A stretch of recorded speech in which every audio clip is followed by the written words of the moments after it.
come to you live with some breaking news. Just into our newsroom, President Donald Trump appearing on Fox and Friends just moments ago and confirming that they believe they have Charlie Kirk's suspected killer in custody with a high level of certainty. Now, we're still waiting from a lot of official news agencies to make that confirmation, but coming from the president himself live in New York City, appearing on Fox and Friends just days after that attack in that crowded campus gathering as Charlie Kirk was speaking. Again, Donald Trump saying, quote, somebody very close to him turned him in. He says he expects officials to give some sort of an update later today. He told Fox and Friends that he found out about this just 5 minutes before he went on their show. So again, Donald Trump telling Fox and Friends that he believes Charlie Kirk's assassin is now currently in custody. Again, we have seen that image of him released wearing that black T-shirt with the United States flag on it, those Converse shoes. Authorities releasing that image out to the public extensively, asking anyone with any information to please come forward.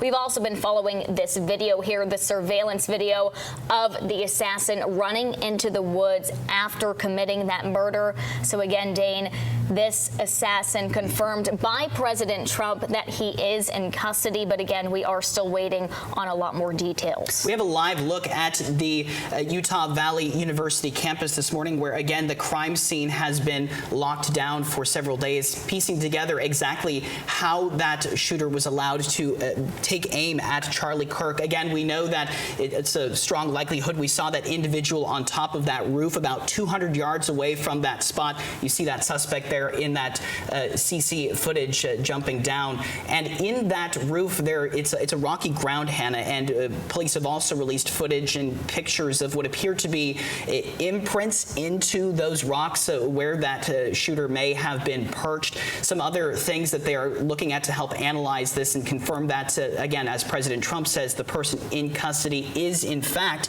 that killer, because we know over the last several days 2 other people have been detained but were not involved in this case. So at the beginning it seemed like authorities were really grasping at straws to figure out who was doing this, but now with that security footage, those images being released again of that man that appears to be, according to authorities, in his 20s or college age, they're able to make some of those connections over the next several hours. And like you mentioned, Hannah, still waiting for that official confirmation from those reporting agencies, but I'd say the president himself saying that it's a high likelihood they have him in custody, that they have their man. The search for the shooter has been sort of a wild goose chase, some would say. Again, Dane, as you mentioned, 2 people detained shortly after that initial shooting. People originally thinking that that shooter was caught, again, shortly after. We know there was a 77-year-old man actually in Canada who was told by his daughter, hey, Dad, you have to delete your social media. People are accusing you of being the suspect in Charlie Kirk's murder. So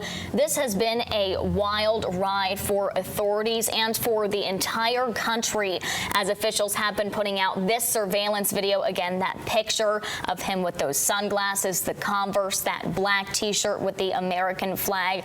But again, we keep reiterating, this is very breaking news this morning. We have just heard about this. Again, President Donald Trump speaking on Fox and Friends live in New York City this morning, confirming that he believes and he has been told that Charlie Kirk's shooter is in custody. We will continue to keep you updated as more information comes into our newsroom.